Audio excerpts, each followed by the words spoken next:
Olá, pessoas! Podcastirmãos.com de número 133 entrando no ar. Eu sou o Paulinho, estou aqui com a Adriana, que até agora tá boba com as histórias do Lidório.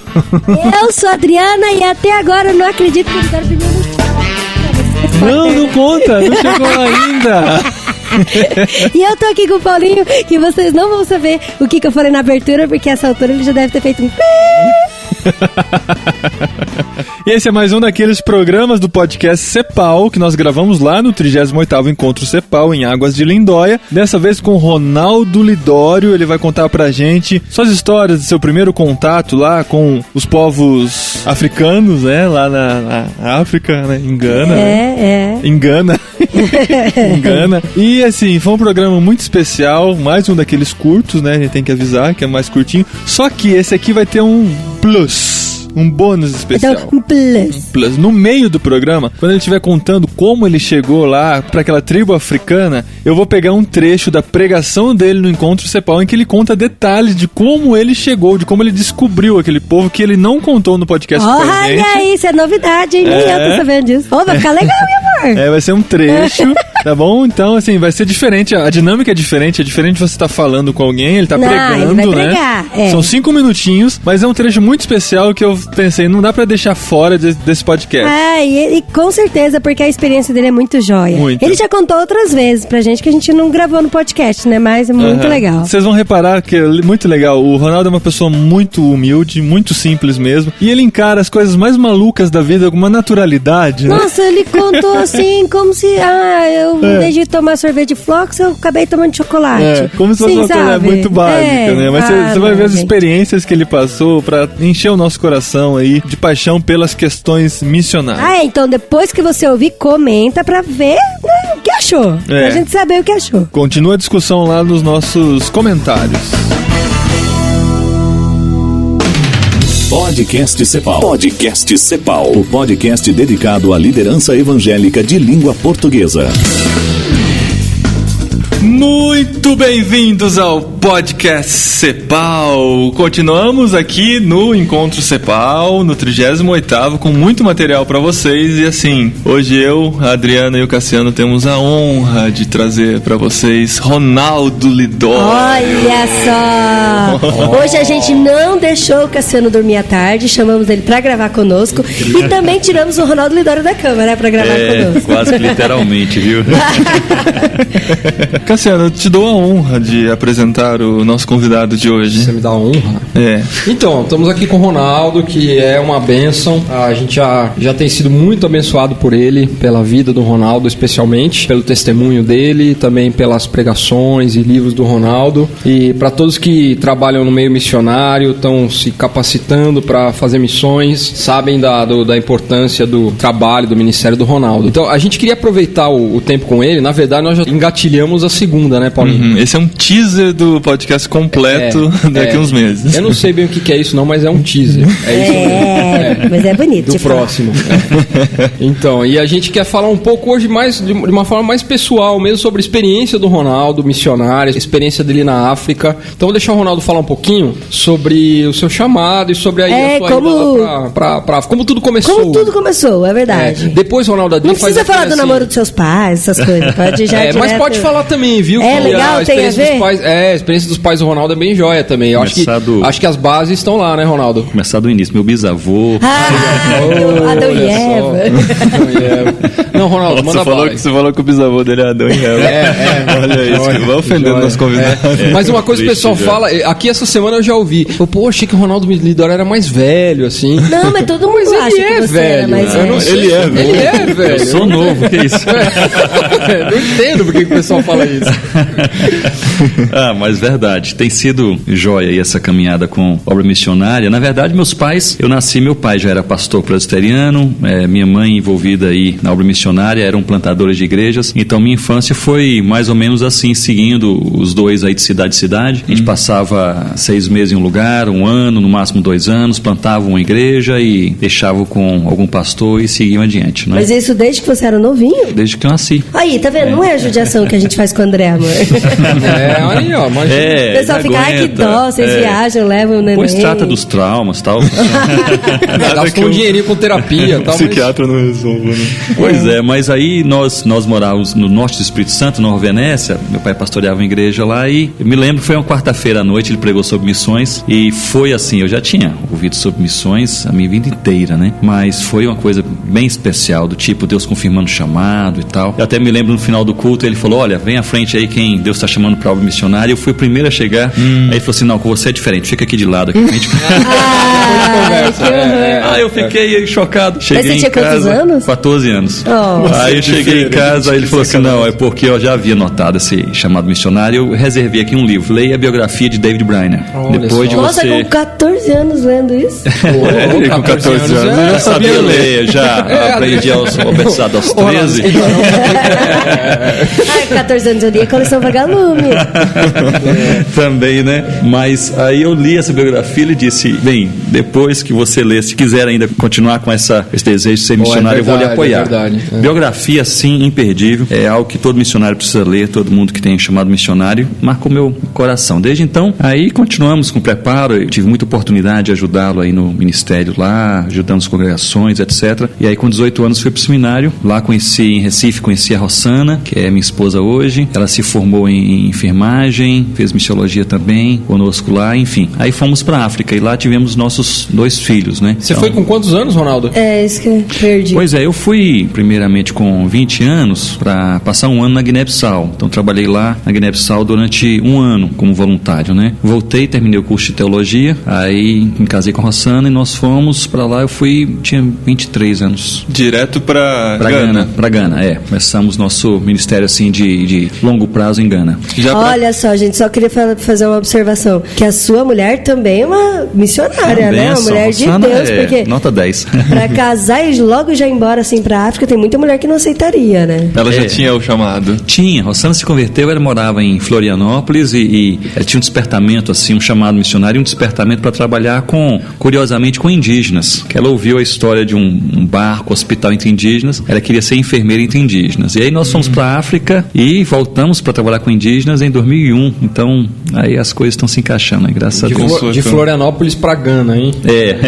E já tinha esse nome na cabeça, os Concombas? Não, tínhamos não. Fomos lá trabalhar com a missão Amém, sou pastor presbiteriano, né? Então fui pela junta presbiteriana e com a missão Amém. E lá o líder do nosso campo disse, bem, tem 2 povos aqui maiores não alcançados, os Frafra e os Concombas. Então, vocês podem escolher qual, né? Você foi pelo nome? Aí... É isso que eu ia falar, Adri, você consegue falar algum desses 2 nomes? Só o Concomba. Fala então, bem, seria certo. uma boa escolha, né? O Frafa...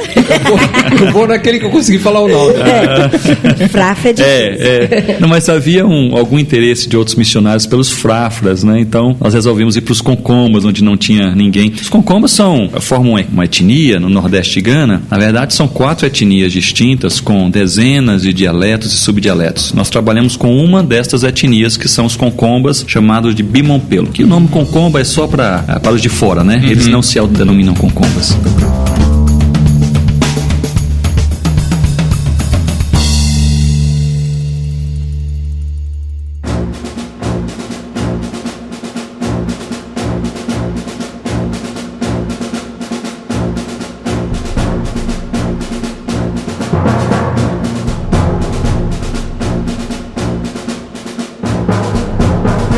Ronaldo, como é que foi a chegada de vocês, quando já definiram que iam atrás dos Concomba, que era com eles, que eles eram o seu alvo? Como é que foi esse períodozinho?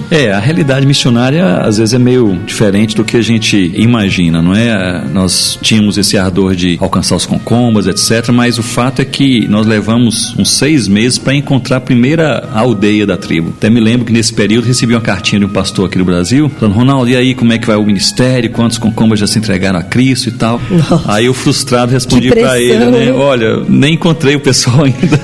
Olha, sei onde eles estão. É uma tribo mais isolada, né? No nordeste de Gana, um local sem estradas, eram tidos como guerreiros e tal, então o governo evitava a aproximação do grupo.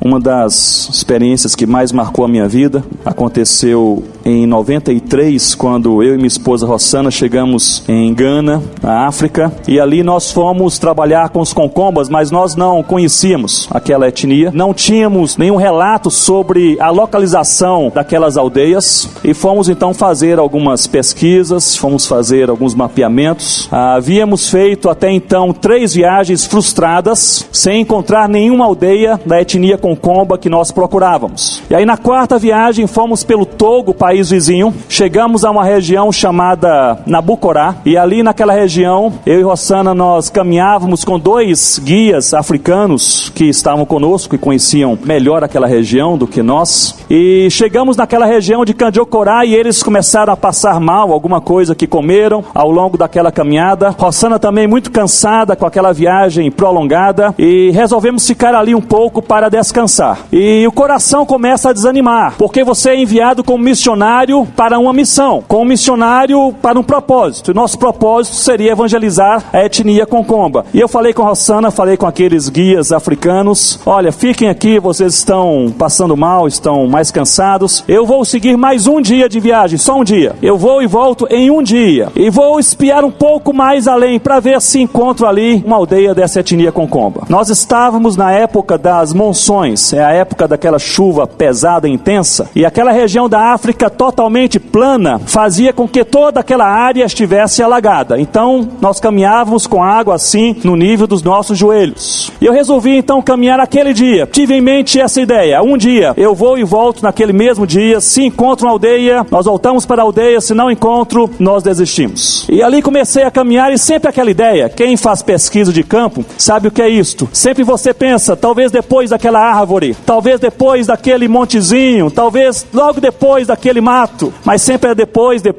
5 horas da tarde, estava ainda caminhando e sem encontrar nenhuma aldeia ali da etnia ou de qualquer etnia naquela região. E comecei a pensar que não poderia voltar para Nabucorá, onde a minha esposa estava, naquele mesmo dia. Já havia caminhado das 6 da manhã até as 5 horas da tarde, então seria impossível viajar e voltar ali antes de escurecer. E eu pensei, tenho que passar aqui à noite, amanhã cedo eu volto. Um problema prático é que toda a área estava alagada, então era difícil pensar como passar a noite. Havia apenas aquelas grandes árvores, mas eu havia aprendido com os africanos, nossos guias, que naquela época das monções, as cobras se refugiavam nas árvores. Região alagada, então as árvores não seriam uma boa ideia. Uma outra coisa, Senhor Deus, um lugar para passar a noite. E lá pelas 5h30, 6 horas da tarde, eu vi uma pedra, estava assim alguns centímetros acima do nível da água, e eu pensei, bem, não é aí uma cama gostosa de um hospital, mas pelo menos é um local para passar a noite. E aí então eu comecei a me preparar para estar ali, e peguei uma toalha da minha mochila, coloquei a toalha sobre aquela pedra, e eu comecei a pensar sobre o que fazer ali naquele momento. Bem, sabe o que acontece quando você está em uma situação como esta? Nós crentes fazemos isso. Nós começamos a trazer à nossa memória aquilo que nos dá,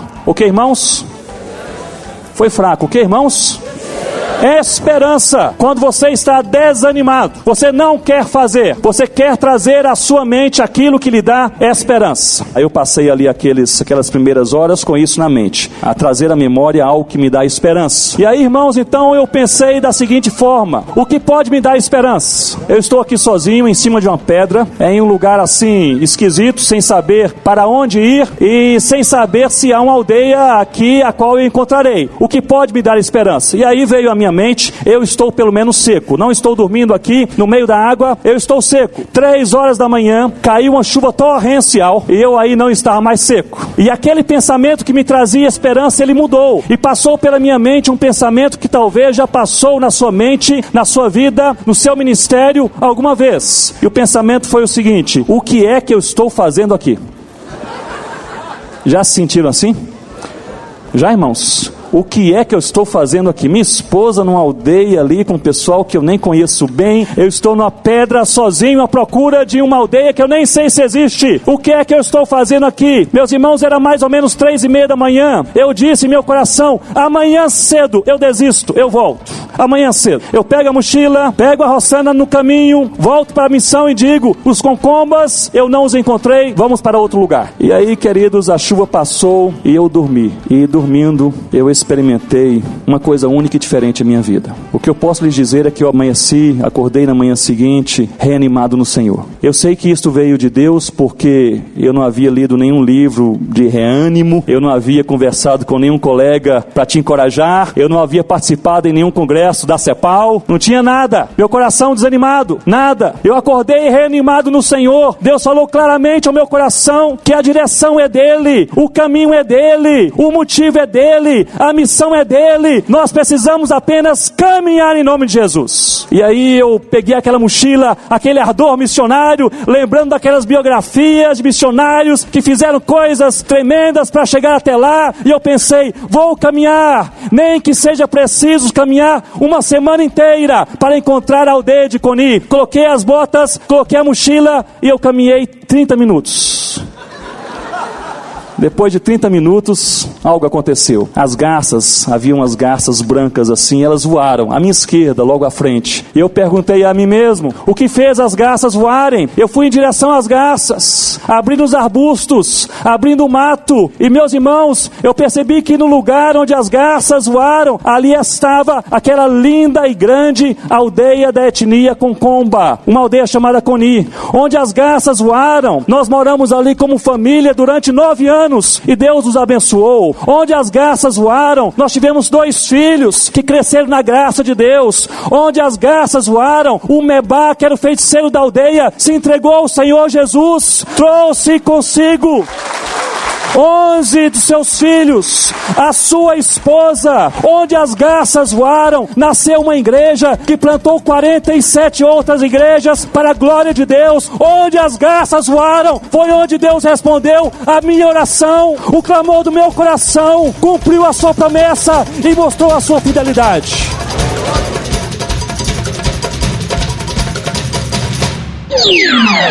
E é interessante, nós pregamos o evangelho depois de aprender a língua, né? Aprendemos a língua, tal, analisamos um pouco da cultura, tínhamos um pouquinho de segurança e aí começamos a pregar o evangelho e eu lembro que nós, o primeiro ano nós morávamos e dormíamos junto com uma família ali dos Concombas, né? Eles tinham as palhoças e tal, e cederam uma palhoçazinha pra gente, nós moramos ali com eles. Ronaldo, fala como que vocês dormiam. É uma família com 22, 23 pessoas, então... Nossa, mas é o quê? Pai, mãe, filhos? Tudo isso? É, e primos, sobrinhos, né? Uma família estendida, né? É, família, um modelo de família estendida. Eles tinham 4 palhoças e no meio um terreiro, aquele estilo de compound, né? Africano, no meio um terreiro, e nesse terreiro aí é que as coisas acontecem. E lá a gente se alimenta, toma banho, dorme e tal. Então é uma esteirinha no chão, cada um dormia. E à noite eles traziam ainda as cabras, os porcos, os patos, né? Era mais seguro manter lá, todo mundo né? junto ali, né? É, eu me lembro que Calor, né? é Nossa, interessante. vocês dormiam tudo junto assim? E no chão. É. Ele fala de um jeito que assim, é coisa simples, né? Coisa trivial. Gente, e a sua esposa também e o bebezinho de 2 meses? Nós não tínhamos filhos ainda nessa época, nasceram no segundo ano, né? Ela nasceu no segundo ano, nossa primeira filha. Mas minha esposa também, nós moramos com essa família primeiro ano. É ótimo para se aprender a língua e a cultura, né? Você fica ali envolvido com aquela turma 24 horas. É interessante que o que mais me angustiava ali, parece uma coisa meio boba e talvez seja mesmo, mas era uma língua ágrafa, não escrita, eles não sabiam nenhuma língua que eu conhecia, eu não sabia nenhuma língua que eles conheciam, então a gente não tinha no início nenhuma comunicação assim verbal, a cultura totalmente distinta, mas o que mais me incomodava era a poeira. A gente dormia no chão e a noite inteira tinha alguém se movimentando, levantando, sentando, uma cabra andando e tal, aquele negócio, aquela poeira fina, não é? Local bem seco. Uma coisa boba, né? Se incomodar com a poeira. Não, poeira, né? Você dormir no chão e ficar terra em você, assim, imagina, bobeira isso. Que tinha outras coisas, com né? isso, como né? distância, questão de segurança e tal, mas eu me lembro, eu levei 8 meses, depois de 8 meses, eu estar sentado assim de noite nesse lugar, vendo o pessoal andando, eu pensei, olha, estou confortável. Primeiro sentimento de conforto, assim, de estar confortável, né, que eu senti. Então, o missionário tem este negócio de adaptação. Você ficou 8 meses sem dormir, praticamente? Não, dormia, só que com certo desconforto, né? Aí hoje você... Conforto relativo, assim. Aí hoje você vai num hotel como esse que a gente tá e Dorme no chão. joga o lençol no chão, né? O colchão é desconfortável. Acostumado. Eu estava justamente nesta casa tomando banho, finalzinho da tarde, início da noite, e o pessoal falou: olha, o Mebá, ele está louco, está gritando e tal, está louco. É super conhecido na aldeia, o feiticeiro, o chefe da aldeia, etc. E o pessoal corri também, eu vesti a roupa correndo e corri lá para o local que eles estavam, e ele estava embaixo de uma árvore, e ele gritava e tal, pulava, aquela coisa toda, e o pessoal falou: olha, ele perdeu aí a sanidade, tá doido mesmo, etc. E eu pensei que era isso mesmo, fui me aproximando, e eu lembro que ele repetia assim: concô nenhum, que significa agora eu entendi.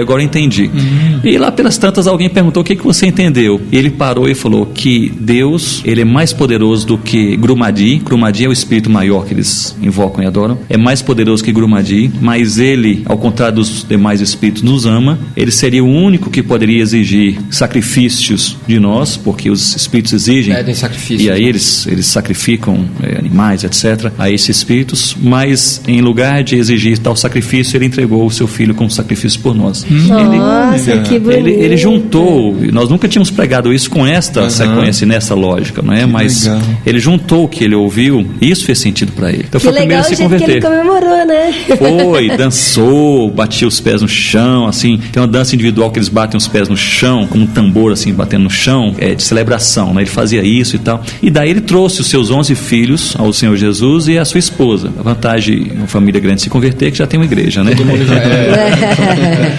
Aí pronto, aí começou a igreja, a primeira igreja lá entre os Concombas em Coni. Eles, quando eu vou usar os termos, eu sempre fico com medo de Fique à vontade. usar o termo errado, mas eles eram completamente separados, eles tinham conhecimento de outras civilizações ou eles achavam que aquele era o mundo deles? Como que era? Não, a cosmovisão, o conhecimento de universo que eles tinham era limitado mais ao norte de Gana. Eles tinham relacionamento com outras tribos, como Bassari, Nauri, Dagomba e Gondia, mas não além disso, né? Nós fomos os primeiros de fora do país, digamos, não africanos a chegar lá naquela região. Então, tudo era novidade, né? Até me lembro quando nós chegamos, meu apelido era Kodoman. Eu não sabia o que era isso, né? Levei um ano para começar a aprender a língua, né? Então, Kodoman. Depois descobri que significa banana descascada, né? Parece mesmo, cara. Agora você falando assim. Que legal. Eles achavam assim: todos são negros, né? Se você não é negro, nem a sua esposa, então, porque a pele descascou, Deve caiu. ser muito estranho pra eles, né? Deve ter sido muito estranho quando viram vocês pela primeira vez mesmo, né? Não foi estranho. Um bicho diferente, né? Eu fiquei chateado, porque depois eu descobri que as mulheres, o nome Ucaljá significa homem branco, né? Então se tornou uma coisa meio assustadora no início para as crianças, né? Ucaljá. Aí as mulheres falaram: olha, coma tudo aí, senão o Ucaljá vai te pegar e tal. Era chato, né? Era o bicho papão. Mas isso é uma coisa que você, quando chega no campo missionário em contexto transcultural assim, passa por muita humilhação, né? É muito humilhado, né? Sem dúvida. Você não fala a língua, nem como uma criança, não sabe a etiqueta, as regras. E vê o pessoal rindo, né? Sabe que é de você. Todo rindo de você. Você sabe que fez alguma coisa errada, mas não sabe exatamente o que é. Por exemplo, na língua Limompelo, só para citar um exemplo linguístico, né? Em Limompelo é uma língua semitonal, um dialeto semitonal. Então a palavra ubó significa cachorro e chefe é ubó. Quase a mesma coisa, só um É a mesma coisa. um semitom aí no primeiro vocóide, né? No U, um pouquinho mais alto, né? E quantas vezes eu chamei o chefe pelo nome errado, né? Ele ficava com a cara feia, etc, né? Então, assim, a gente erra muito ao chegar no aprendizado da língua, da cultura. A cultura concomba, você não pode usar a mão esquerda para nada que é relacional, para passar alguma coisa, para cumprimentar uma pessoa, enfim, para tocar em uma pessoa, assim por diante. Imagina, né? Quantas vezes você fez isso até descobrir. Aí depois perceber que... né? Lembrar daquela situação. Agora é tarde, outra, né? Tinha mais pessoas junto com vocês ou só você e sua esposa? De equipe missionária? Isso, não, lá, somente nós dois. Fomos só os dois, até nós oramos muitos anos para que chegasse outros missionários, não é? Não chegaram. Nossa, aos olhos de muita gente vocês eram como doidos, então, né? Os dois sozinhos lá. Mas é o contexto missionário, geralmente, assim, em tribos mais remotas, alguém vai primeiro, né? E depois formam uma equipe, a ideia é essa. Nunca formamos uma equipe lá, o que no final foi bom, porque nós acabamos nos integrando muito muito bem com os concombas. Então, os missionários hoje lá são todos nativos. Hoje nós temos 48 igrejas, 6 pastores com tempo integral e 87 líderes. Entre os concombas? Entre os concombas. E todos os líderes são concombas. 48 igrejas? Graças a Deus. Nossa, que legal. Muito legal isso mesmo. Eles são plantadores de igrejas. Nós temos ali alguns deles que, apaixonados por Jesus, que um Prompir, por exemplo, que é o melhor plantador de igrejas que eu conheço, é um dos concombas ali. O cara, fui a última vez em Gana e eles falaram: Ronaldo, conversa com ele porque ele planta tantas igrejas e vai em tantos lugares que a gente não dá conta de discipular e tal. É igreja demais, segura o cara um pouco, né? E eu conversei com ele: Prompir, estão reclamando aí e tal. E falou: problema deles, eles que tem que correr atrás aí, meu trabalho é plantar a igreja, eles têm que discipular, organizar o pessoal, né? Mas é um povo assim apaixonado por Cristo e eles estão indo agora para plantar igrejas no Togo. Então é um trabalho entre os concombas e também entre outras tribos, como os Nauri, né? Trabalho transcultural também para eles.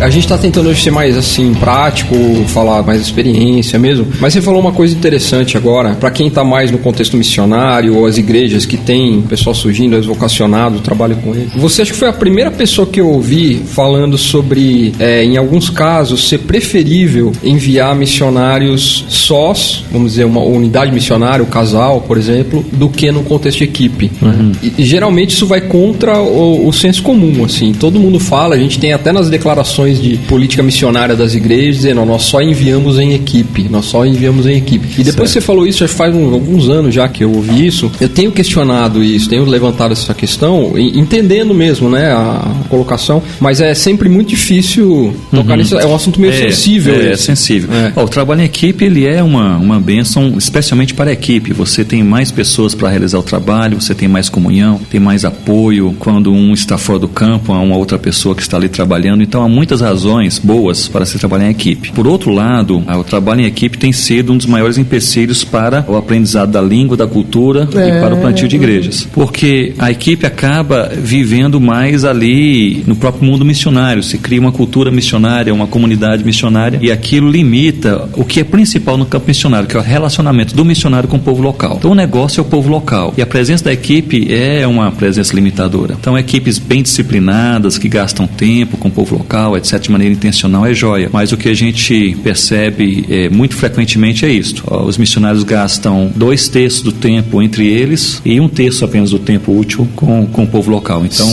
esse é um ou menos problema. até, né? Ou menos. Ou em menos algumas até. situações menos até. Eu acho que essa é uma questão importante, por isso que eu pensei em colocar agora mesmo, pra gente repensar um pouco, né? Repensar um pouco mais. E realmente uma dificuldade que eu vejo também em alguns contextos é essa, de tempo com o povo local ser muito limitado, né? Por vários fatores, mas eu acho que esse da equipe os seus melhores amigos devem ser pessoas da cultura, da sociedade com a qual você está trabalhando. Esta é a ideia de imersão, de envolvimento. Aí você aprende a língua melhor, você entende a cultura melhor, você entra nos aspectos sociais mais profundos, você pode comunicar melhor o evangelho. Agora, eu diria que há pessoas com perfil de trabalhar somente em equipe. Isso nós precisamos identificar também. Pessoas que não desejam, não têm o perfil de trabalhar mais isolados, etc., e trabalhar somente em equipe. Então, isso tem que ser avaliado, mas sem dúvida, o envolvimento com o povo local é uma das chaves para o trabalho missionário. Uma das coisas que chama atenção no seu trabalho, lá em Gana, foi a questão da tradução, né? Tradução bíblica. Certo.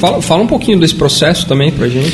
Pois é, isso é uma das coisas que mais nos alegra, não é? Porque nós nos despertamos para a tradução da Bíblia quando nós já tínhamos algumas igrejas plantadas, e aí nós tínhamos, assim, a reunião de líderes, vinha pessoas de longe, não é?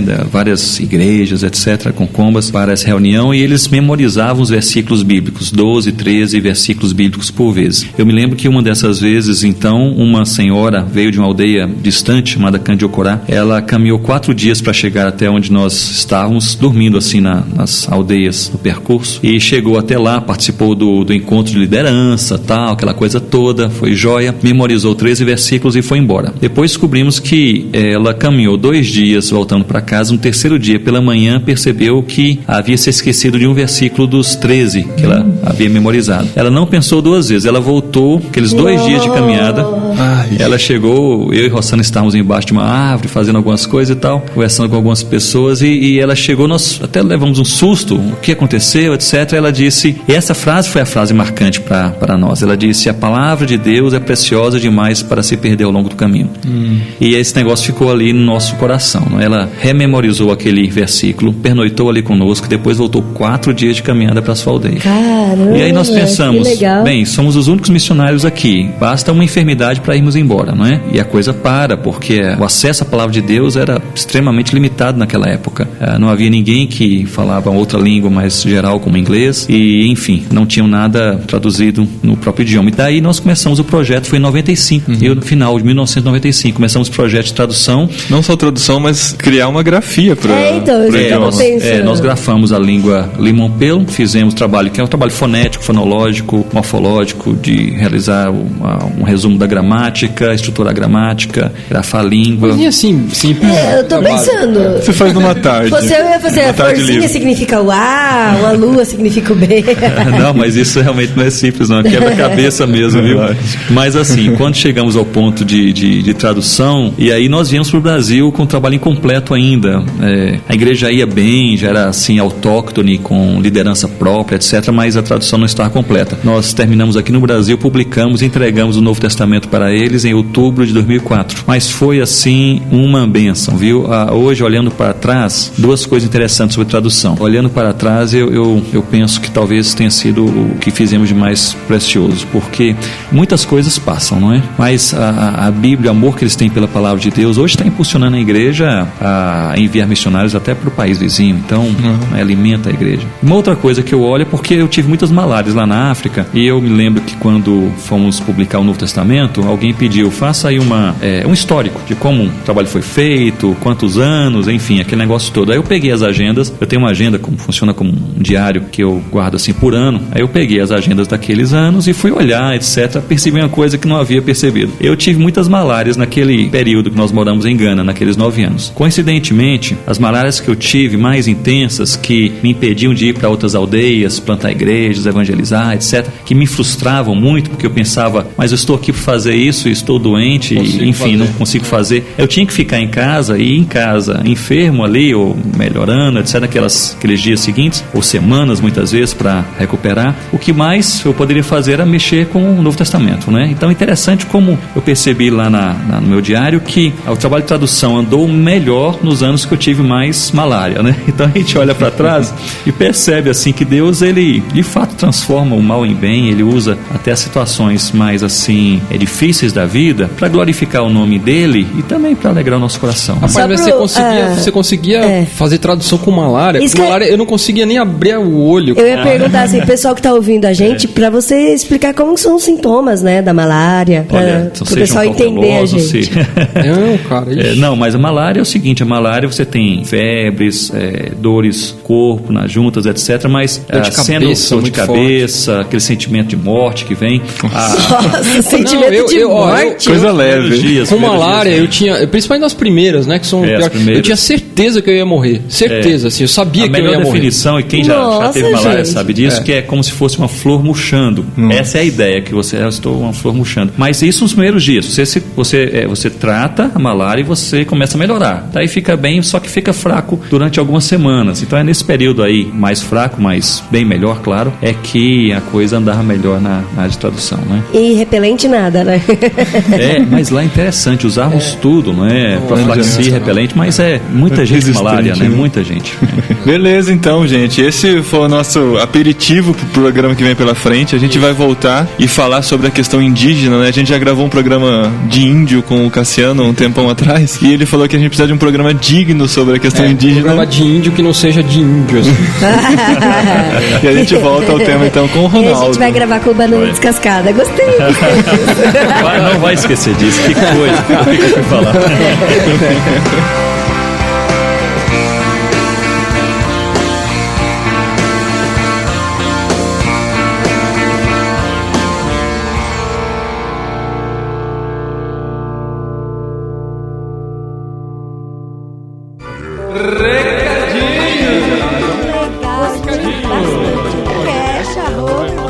No programa anterior. Muito obrigado. primeiro recado.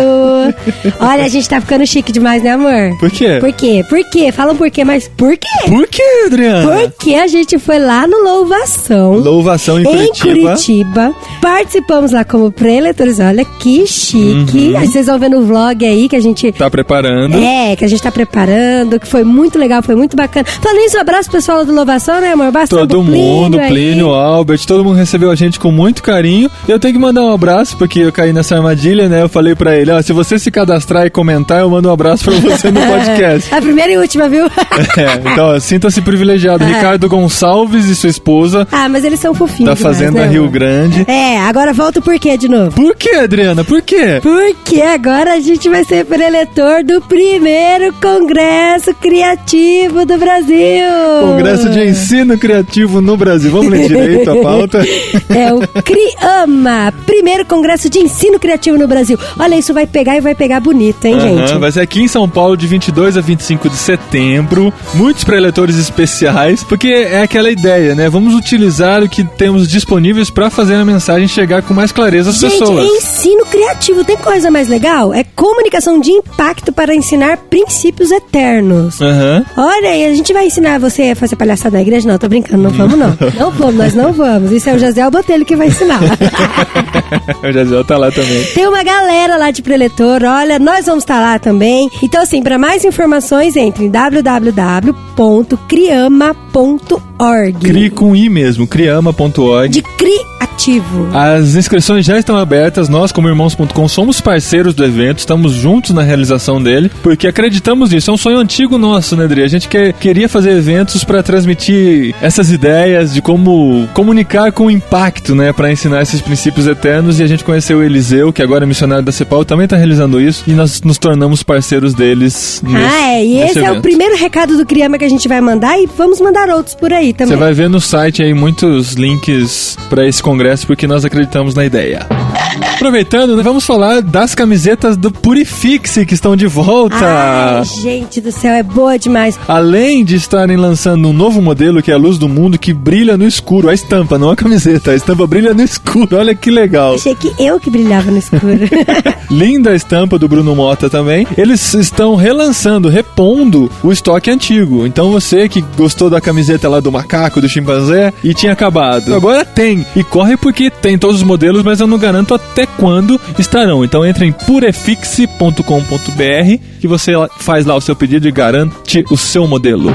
Olha só, essa mensagem que você ouviu aqui durante o programa, né, do Ronaldo pregando no Encontro CEPAL, está disponível no site da CEPAL, na loja do site da CEPAL. Ela, junto com outras tantas lá, do Richard Foster, do Abe Huber. Quem mais pregou, Adri? Faz tempo já, a gente não lembra. Teve muita coisa, teve 58 mensagens que nós gravamos, estão disponíveis no site da CEPAL. O que foi, Adri? Minha memória me pegou. Ai, Jesus, 30 anos, eu vou te contar. O encontro foi maravilhoso, o material está todo pronto, nós trabalhamos esses 2 meses para deixar ele pronto, você pode comprar lá no site da CEPAL.